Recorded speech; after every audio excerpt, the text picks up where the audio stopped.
അൽഹംദുലില്ലാഹ് സ്വലാത്തു വസ്സലാമു അലാ റസൂലിൽ അമീൻ വഅലാ ആലിഹി വസഹ്ബിഹി അജ്മഈൻ അമ്മാ ബഅദ് റബ്ബി ഇശ്റഹ് ലി സദ്രി വയസ്സിർ ലി അംരി വഹ്ലുൽ ഉഖ്ദതം മിൻ ലിസാനി യഫ്ഖഹു ഖൗലി. സ്വഹാബി വനിതകൾ തലമുറകളിലേക്ക് പകരുന്ന ആത്മീയ പാഠങ്ങളാണ് നമ്മുടെ വിഷയം. ആത്മീയ പാഠങ്ങൾ എന്ന് പറയുമ്പോൾ ആത്മീയത എന്താണെന്ന് നിങ്ങൾ ചിന്തിച്ചിട്ടുണ്ടോ?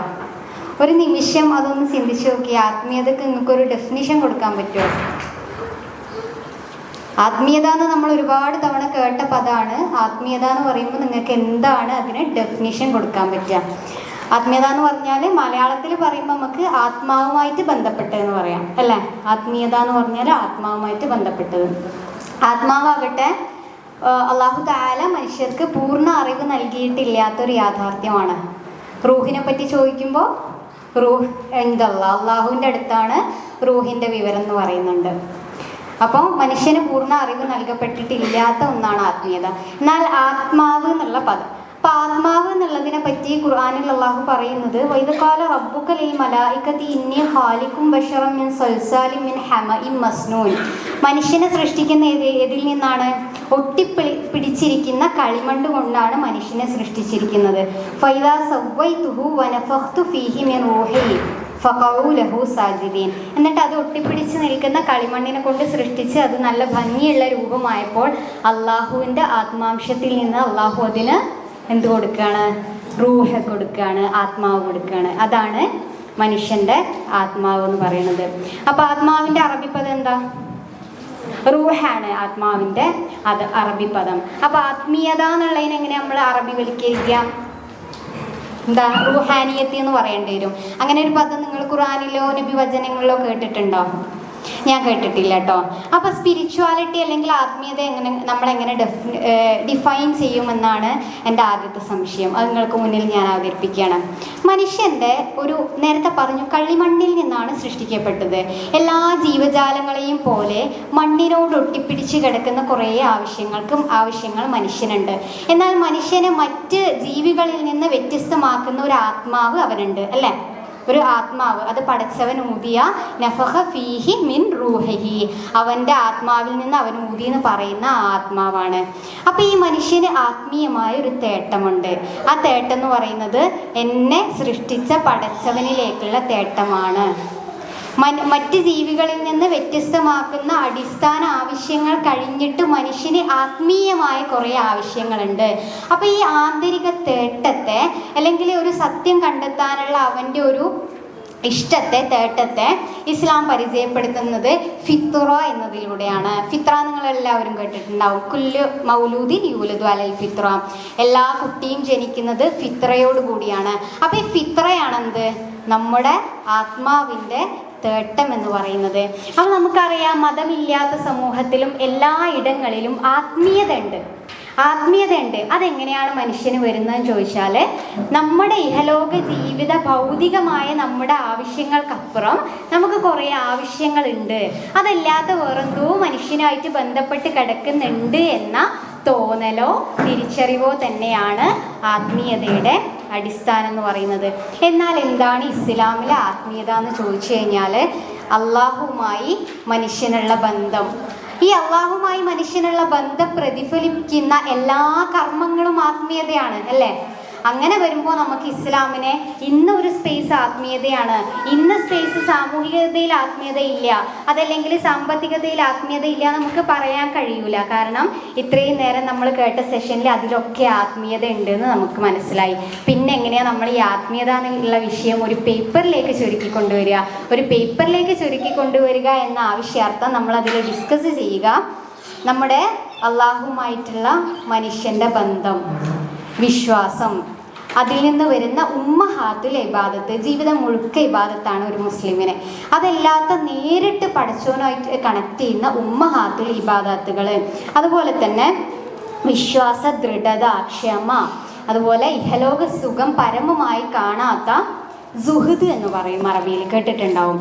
ഇഹലോക സുഖമാണ് പരമം എന്ന് കൺസെപ്റ്റിൻ്റെ അപ്പുറത്തേക്ക് ഇഹലോക സുഖത്തെ അത്ര പരമമായി കാണാത്ത സുഹൃദ് എന്ന കൺസെപ്റ്റ് തുടങ്ങിയവയെ പ്രത്യേകമായിട്ട് ആത്മീയതയിൽ ഉൾപ്പെടുത്തി സംസാരിക്കാനാണ് ഉദ്ദേശിക്കുന്നത്. ബിസ്മില്ലാ.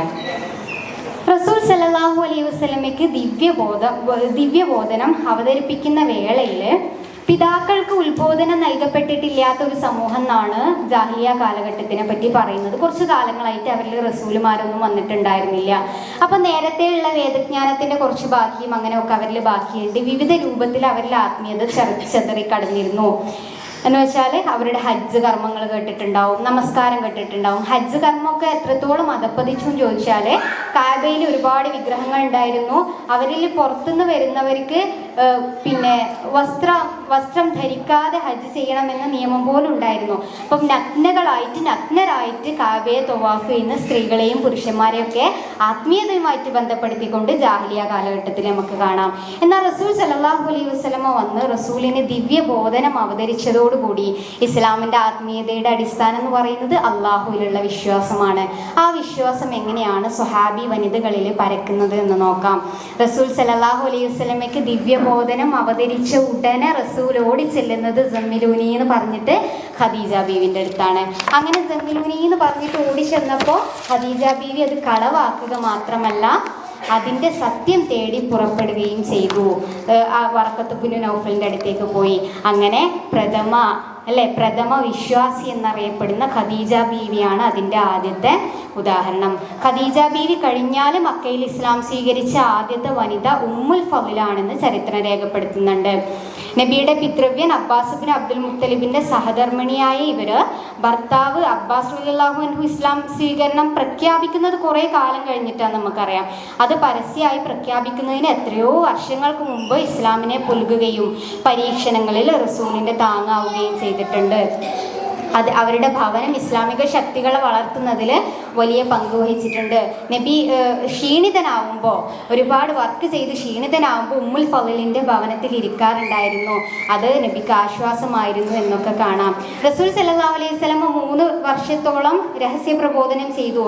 റസൂൽ സല്ലല്ലാഹു അലൈഹി വസല്ലമയോട് കുടുംബത്തിൽ നിന്ന് തുടങ്ങാൻ കൽപ്പിച്ചു. അങ്ങനെ കുടുംബത്തിൽ പോയിട്ട് പേരെടുത്ത് വിളിച്ചിട്ട് റസൂൽ സല്ലല്ലാഹു അലൈഹി വസല്ലമ പ്രബോധനം ചെയ്തപ്പോൾ അതിൽ പ്രത്യേകം പേരെടുത്ത് വിളിച്ച ഒരാളായിരുന്നു അബ്ദുൽ മുത്തലിബിൻ്റെ മകൾ സൊഫിയ ബിന്ത് അബ്ദുൽ മുത്തലിബ്.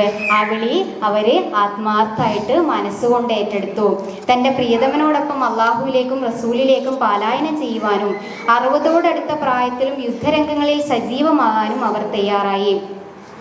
പ്രബോധനത്തിൻ്റെ ആദ്യ കാലത്ത് തന്നെ ഇസ്ലാം സ്വീകരിച്ച് ഉമറിനെ പോലെ വീരശൂര പരാക്രമികൾക്ക് ഇസ്ലാമിൻ്റെ പാത കാണിച്ചു കൊടുത്തവരിൽ പെട്ട ഒരാളാണ് ഫാത്തിമ ബിൻത് ഖത്താബ്.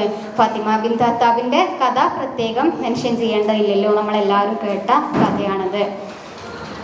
സത്യപ്രബോധനത്തിൻ്റെ തുടക്കത്തിൽ തന്നെ ഭർത്താവിൻ്റെ കൂടെ ഇസ്ലാം സ്വീകരിക്കുകയും എന്നാൽ നിഷ്ഠൂര മർദ്ദനങ്ങൾക്ക് ഇരയാവുകയും ചെയ്തവരാണ് ഉമ്മു സലമ എന്ന് പറയുന്ന സ്ത്രീ. ഉമ്മു ഐമൻ റളിയല്ലാഹു അൻഹ ആകട്ടെ റസൂലിനെ ശൈശവത്തിൽ ലാളിച്ച് വളർത്തിയ നീഗ്രോ അടിമ സ്ത്രീയായിരുന്നു. അവരെ പറ്റി ഒരുപാട് കാര്യങ്ങൾ നേരത്തെ തന്നെ പറഞ്ഞു പോയിട്ടുണ്ട്. അവർ ഇസ്ലാം സ്വീകരിച്ചപ്പോൾ ഭർത്താവ് അവിശ്വാസിയായി തുടർന്നു. എന്നാൽ ഭർത്താവിന് വേണ്ടി തൻ്റെ സത്യത്തെ മാറ്റിവെക്കാൻ ഉമ്മു ഐമൻ തയ്യാറായില്ല. പകരം പടച്ചവനു വേണ്ടി തൻ്റെ ഇണയെ വേണ്ട എന്നുള്ളതായിരുന്നു അവരുടെ തീരുമാനം. ക്ഷമിക്കുക, നിങ്ങൾക്ക് സ്വർഗം വാഗ്ദാനം ചെയ്യപ്പെട്ടിട്ടുണ്ട് എന്ന് പറഞ്ഞ കുടുംബമാണ് ആരുടെ കുടുംബം? യാസിർ ഇബ്നു ആമിറിൻ്റേത്. മകൻ അമ്മാർ സത്യത്തിൻ്റെ വെളിച്ചവുമായി വീട്ടിലെത്തിയപ്പോൾ ഒട്ടും ശങ്കിച്ചു നിൽക്കാതെ ആദ്യം ഇത് സ്വീകരിക്കുന്നതും ഭർത്താവിന് ഇത് പറഞ്ഞു കൊടുക്കുന്നതും ആരാണ്?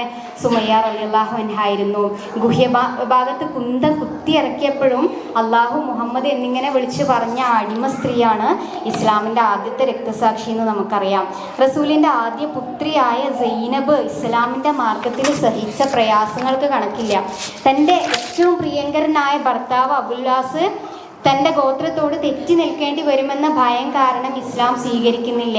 ഈ 2 സ്നേഹത്തിൻ്റെയും, പടച്ചവനോടുള്ള സ്നേഹത്തിൻ്റെയും ഭർത്താവിനോടുള്ള സ്നേഹത്തിൻ്റെയും ഇടയിൽപ്പെട്ട് അവർ നീറുന്നുണ്ട്. എത്ര നീറുന്നുണ്ടെങ്കിലും പടച്ചവനോടുള്ള സ്നേഹം തന്നെയാണ് അവിടെ മുന്നിട്ട് നിൽക്കുന്നത്. അവർ ഇസ്ലാം സ്വീകരിച്ച് മുന്നോട്ട് വരാൻ തയ്യാറാവുകയായിരുന്നു ചെയ്യുന്നത്. റസൂൽ സല്ലല്ലാഹു അലൈഹി വസല്ലമയുടെ കഴുത്തിൽ കൊടൽമാലയിട്ട സംഭവം നമുക്കറിയാം.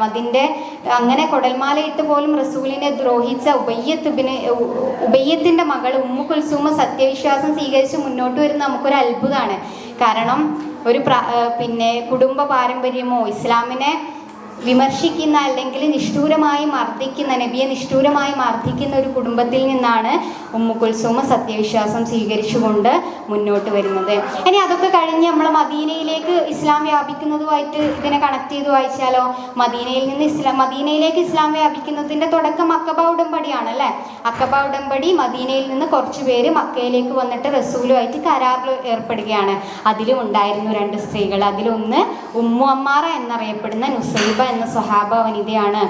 ഇവരെല്ലാം ചുരുക്കം ചില ഉദാഹരണം. ഞാൻ ഇതിങ്ങനെ പെട്ടെന്ന് പറഞ്ഞു പോയത് എന്തിനാണെന്നറിയോ, ഇവരൊക്കെ ഭർത്താവ് സ്വീകരിച്ചിട്ടില്ല, മോൻ സ്വീകരിച്ചിട്ടില്ല, അതിനു മുമ്പേ സ്വീകരിച്ചു അങ്ങനെ പറയുന്നുണ്ടല്ലോ. അതെന്തിനാണെന്ന് വെച്ചാൽ ഭർത്താക്കന്മാരും അല്ലെങ്കിൽ പിന്നെ വലിയ പ്രമാണികളുമായിട്ടുള്ള ആൾക്കാർ തൻ്റെ ഗോത്രം തന്നെ പിന്നെ വിട്ടു നിന്നാലോ, ഗോത്രത്തോടുള്ള അന്യായമായ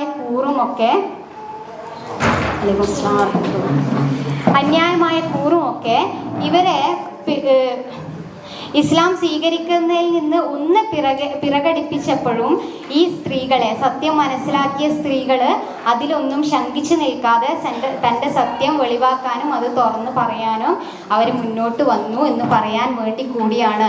ഈ ചരിത്രങ്ങൾ വായിച്ചപ്പോൾ എനിക്കുണ്ടായ അത്ഭുതം അതായിരുന്നു. അതിങ്ങനെ ഒരു വിശ്വാസി തൻ്റെ പിന്നെ അള്ളാഹുവിനോട് നമുക്ക് ഏറ്റവും ഒരു വിശ്വാസം സ്വീകരിച്ചു കഴിഞ്ഞാൽ ഒരു സൃഷ്ടിക്ക് പടച്ചവനോട് ഏറ്റവും ഇഷ്ടം തോന്നുന്നതും പടച്ചവന് സൃഷ്ടികളിൽ വെച്ച് ഏറ്റവും ഇഷ്ടവുമുള്ള കർമ്മമാണ് നമസ്കാരം. അത് സംഘടിതമായിട്ട് നിസ്കരിക്കുന്നത് കൂടുതൽ പ്രതിഫലാർഹമാണ്. അപ്പോൾ ആദ്യകാലത്ത് അഫീഫുൽ കിന്ദി റിപ്പോർട്ട് ചെയ്യുന്ന ഒരു റിപ്പോർട്ടുണ്ട്, സംഭവമുണ്ട്.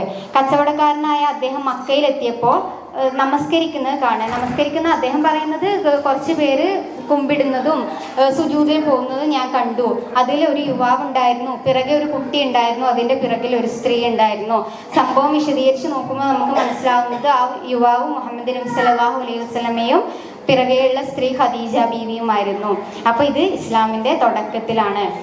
അങ്ങനെ തുടങ്ങി സംഘടിത നമസ്കാരങ്ങളിലെ സുബഹി നമസ്കാരങ്ങളിൽ പള്ളിയിലെത്തുന്ന നീണ്ട അയഞ്ഞ കുപ്പായങ്ങൾ ധരിച്ച്, അങ്ങനെ തന്നെ കാണാം നമുക്ക്, നീണ്ട അയഞ്ഞ കുപ്പായങ്ങൾ ധരിച്ച് പള്ളിയിലെത്തുന്ന സ്ത്രീകളെ നമുക്ക് കാണാം. അങ്ങനെ പള്ളിയിൽ ഇരുന്നിട്ട് സുബഹിക്ക് ശേഷം പള്ളിയിൽ ഇരുന്നിട്ട് ലുഹയുടെ സമയമായപ്പോൾ റസൂൽ പോയപ്പോൾ അവിടെ തന്നെ ഇരിക്കുന്നുണ്ടാര്, ജുവൈരിയ ബീവിയൊക്കെ. അങ്ങനെ പള്ളിയിൽ നിന്ന് നിങ്ങളുടെ അടിമകളായ സ്ത്രീകളെ, അള്ളാഹുവിൻ്റെ അടിമകളായ സ്ത്രീകളെ പള്ളിയിൽ നിന്ന് നിങ്ങൾ തടയരുത് എന്ന റസൂലിൻ്റെ ഒരു വചനമുണ്ട്.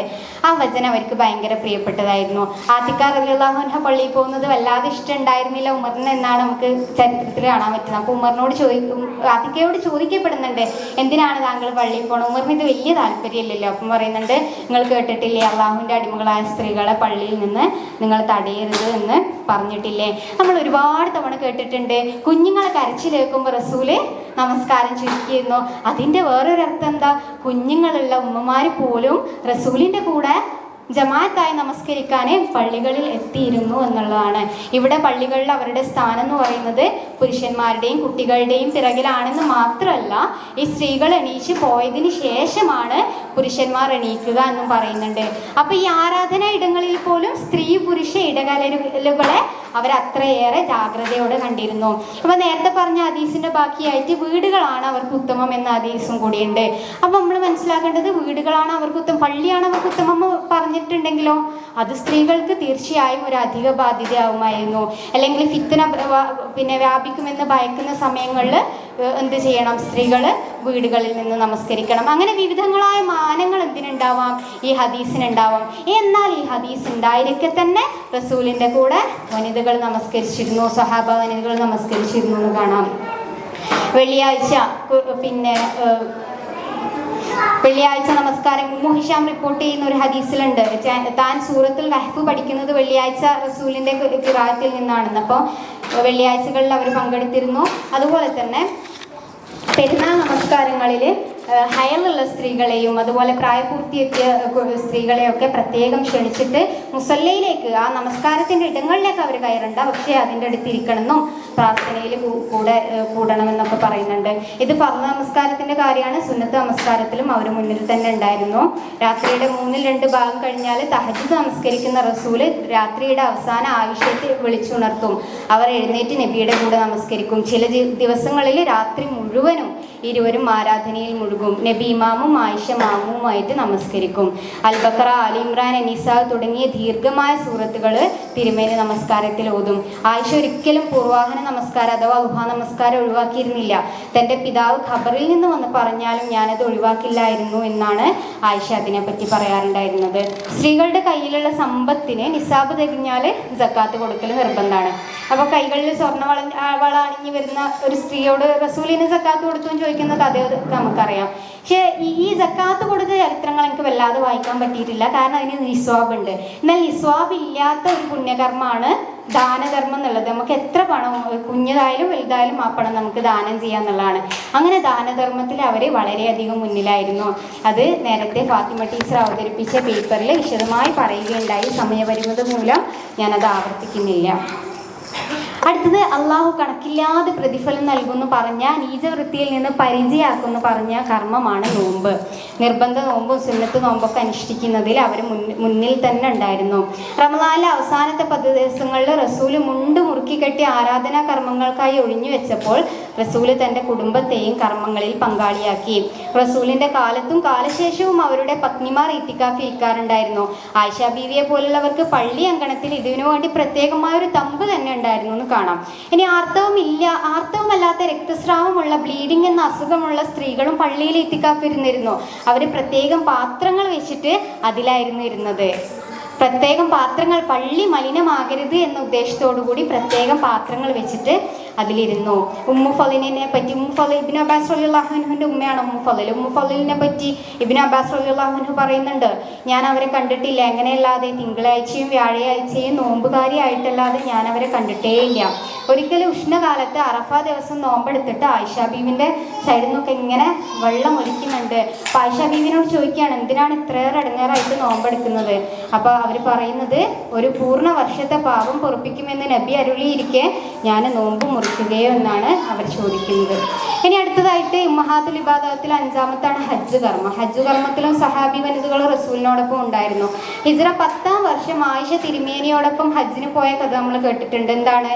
ഹജ്ജിനും ഉംറക്കും ഒരുമിച്ച് അവർ ഇഹ്റാം കെട്ടി. പക്ഷേ സ്ത്രീ സഹജമായ തടസ്സം മൂലം അഥവാ ആർത്തവം മൂലം പിന്നെ ഇത് തവാഫ് ചെയ്യാൻ സാധിക്കാത്തതിനാൽ അവർ ദുഃഖത്താൽ കരഞ്ഞു പോയി. തിരുമേനി സംഗതി അന്വേഷിച്ച് അതിൻ്റെ ശരിയായ മതവിധി പറഞ്ഞിട്ട് പിന്നീട് സഹോദരൻ അബ്ദുറഹ്മാന്റെ കൂടെ പോയി ബാക്കി ഫർളുകൾ നിർവഹിക്കുകയാണ് ചെയ്യുന്നത്.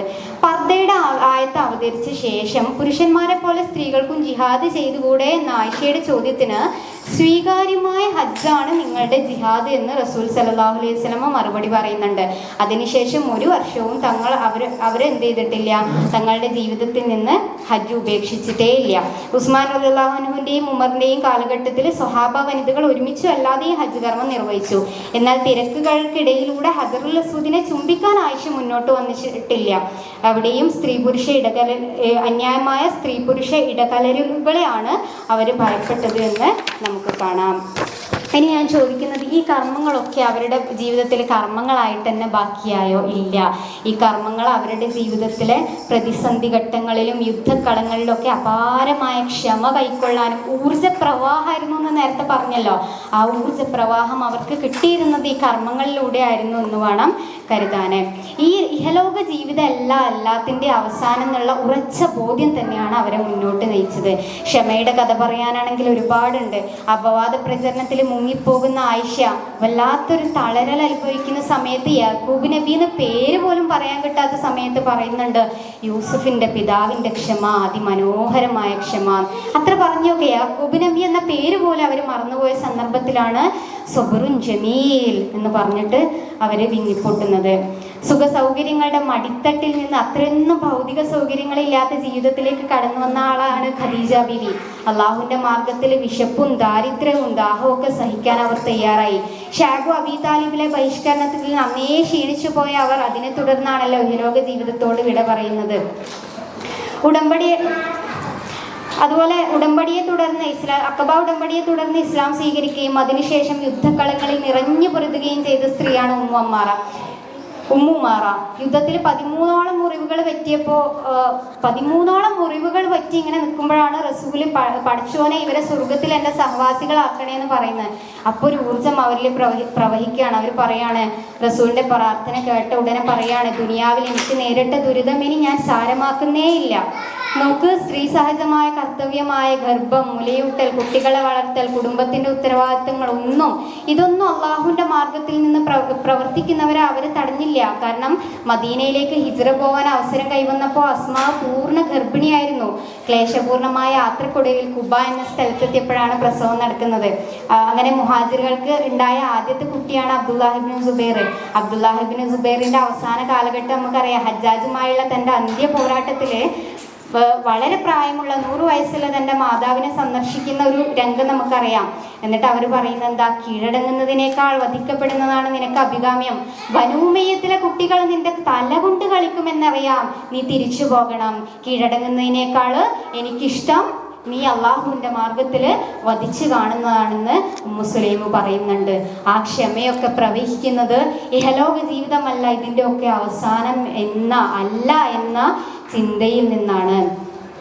അതിലെനിക്ക് ഏറ്റവും ഇഷ്ടപ്പെട്ട ഒന്ന് ഉമ്മുസുലൈമിൻ്റെ കഥയാണ്.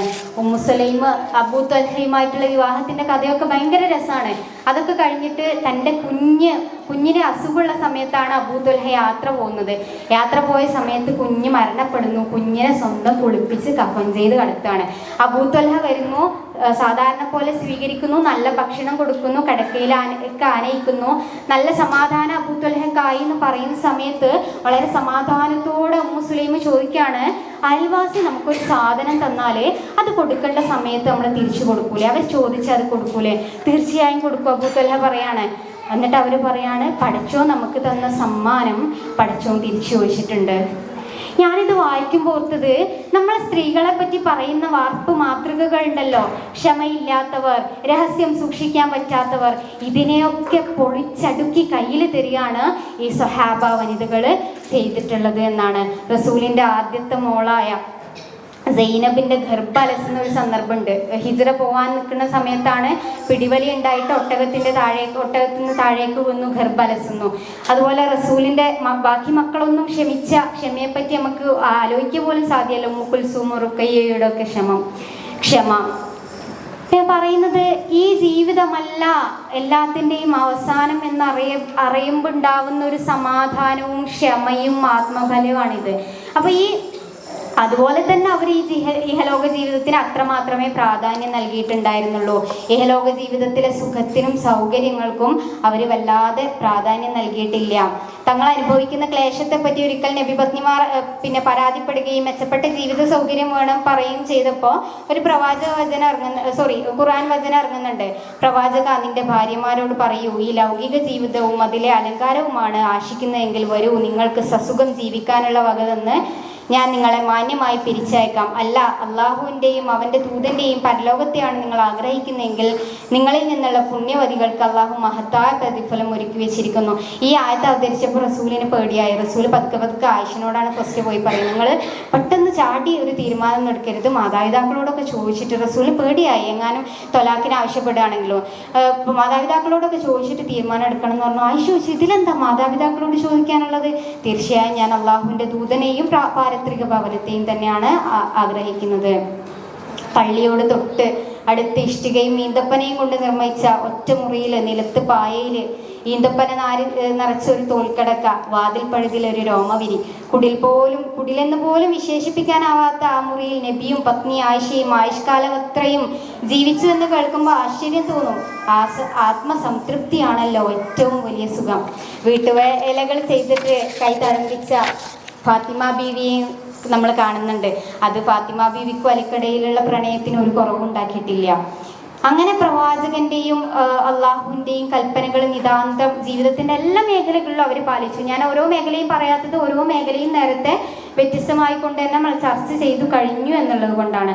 അതിൽ അവസാനമായിട്ട് കൂട്ടിച്ചേർക്കാനുള്ള ഒന്ന് ദീനിനെ പ്രാക്ടീസ് ചെയ്യുക, ആത്മീയമായി ഇതിനെ പരിപോഷിപ്പിക്കുക എന്നതിനെ പറ്റിയിട്ടാണ് നമ്മൾ പറഞ്ഞുകൊണ്ടിരിക്കുന്നത്. റസൂൽ സല്ലല്ലാഹു അലൈഹി വസല്ലമ ഒരിക്കൽ മദീനയിൽ പെരുന്നാൾ നമസ്കാരത്തിന് ശേഷം അൻസ്വാരി സ്ത്രീകളോട് നാഖിസാത്തുദ്ദീൻ, ദീൻ കുറഞ്ഞവർ എന്ന് ഒരു അഭിസംബോധന നടക്കുന്നുണ്ട്. നിങ്ങൾ കേട്ടിട്ടുണ്ടാവും, സംശയം വരും. അതുകൊണ്ടാണ് ഞാൻ ഇതിൽ തന്നെ ഞാൻ മനസ്സിലാക്കിയ കാര്യങ്ങൾ ആഡ് ചെയ്യാൻ വിചാരിച്ചത്. എന്നിട്ട് റസൂൽ ദീൻ കുറഞ്ഞവൾ എന്ന് അഭിസംബോധന ചെയ്തിട്ട് അതിൻ്റെ കാരണവും റസൂൽ തന്നെ പറയുന്നുണ്ട്. ആർത്തവം പോലുള്ള കാര്യങ്ങൾ ഉണ്ടാകുമ്പോൾ അവർക്ക് അവരുടെ നമസ്കാരവും ഇതൊക്കെ നഷ്ടപ്പെടുന്നില്ലേ. ഇത് നമ്മൾ മനസ്സിലാക്കേണ്ട, റസൂൽ ഒരു കുറ്റപ്പെടുത്തലല്ല. റസൂൽ പിന്നെ ആയിഷ ബീവിനോട് പറയുന്നില്ലേ, ആദമിൻ്റെ മക്കൾക്ക് അള്ളാഹു പെൺമക്കൾക്ക് നിശ്ചയിച്ചു വെച്ചിട്ടുള്ള ആണല്ലോ ഇതൊന്ന് ആയിഷ ബീവിനെ പറഞ്ഞ് സ്വാധീനിപ്പിക്കുന്ന റസൂൽ തന്നെയാണ് ഇതും പറയുന്നത്. ഇതൊരു കുറ്റപ്പെടുത്തലല്ല, ഇതൊരു യാഥാർത്ഥ്യമാണ്. നമ്മൾ ആലോചിക്കേണ്ടത് നമ്മുടെ ആർത്തവ കാലങ്ങൾ നമ്മളൊന്ന് കണക്കൂട്ടി നോക്കിയാൽ മതി. പ്രസവശേഷമുള്ള നമ്മുടെ രക്തകാലമൊക്കെ കണക്കൂട്ടി നോക്കുക.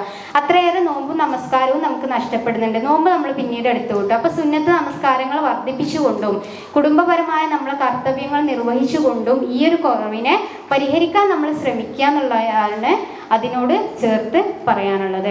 ആത്മീയതയുടെ വിവിധ പ്രാക്ടീസുകൾ കാണുന്നവരാണ് നാം. മതത്തിനെ പൂർണ്ണമായിട്ടും മാറ്റി നിർത്തിക്കൊണ്ടുള്ള ആത്മീയത കാണുന്നുണ്ട്. ഇനി മതവ്യവഹാരങ്ങളിൽ സ്ത്രീയെ പൂർണ്ണമായിട്ടും മാറ്റി നിർത്തിക്കൊണ്ടുള്ള ആത്മീയതയെ നമ്മൾ കാണുന്നുണ്ട്.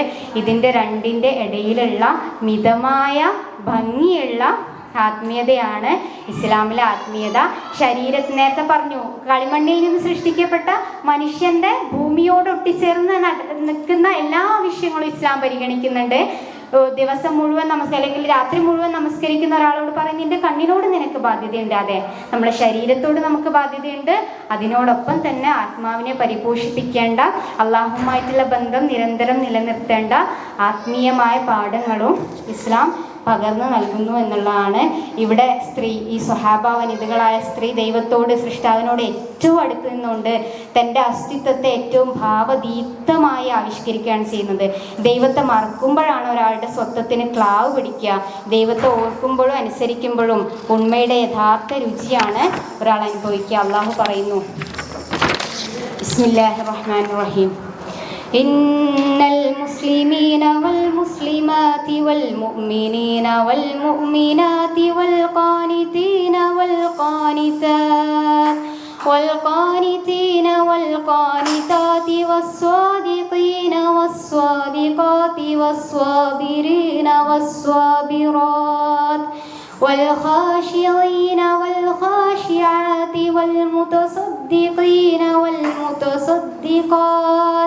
والمتصدقات والصائمين والصائمات والحافظين فروجهم والحافظات والذاكرين الله كثيرا والذاكرات أعد الله لهم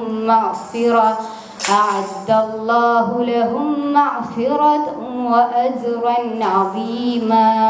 അള്ളാഹുവിന് കീഴ്പ്പെടുന്നവരായ പുരുഷന്മാർ, സ്ത്രീകൾ, വിശ്വാസികളായ പുരുഷന്മാർ, സ്ത്രീകൾ, ഭക്തിയുള്ളവരായ പുരുഷന്മാർ, സ്ത്രീകൾ, സത്യസന്ധരായ പുരുഷന്മാർ, സ്ത്രീകൾ, ക്ഷമാശീലരായ പുരുഷന്മാർ, സ്ത്രീകൾ, വിനീതരായ പുരുഷന്മാർ, സ്ത്രീകൾ, ദാനം ചെയ്യുന്നവരായ പുരുഷന്മാർ, സ്ത്രീകൾ, വ്രതമനുഷ്ഠിക്കുന്നവരായ പുരുഷന്മാർ, സ്ത്രീകൾ, തങ്ങളുടെ ഗുഹ്യാവയവങ്ങൾ കാത്തു സൂക്ഷിക്കുന്നവരായ പുരുഷന്മാർ, സ്ത്രീകൾ, ധാരാളമായി അള്ളാഹുവെ ഓർമ്മിക്കുന്നവരായ പുരുഷന്മാർ, സ്ത്രീകൾ, അവർക്ക് തീർച്ചയായും അള്ളാഹു പാപമോചനവും മഹത്തായ പ്രതിഫലവും ഒരുക്കി വെച്ചിരിക്കുന്നു.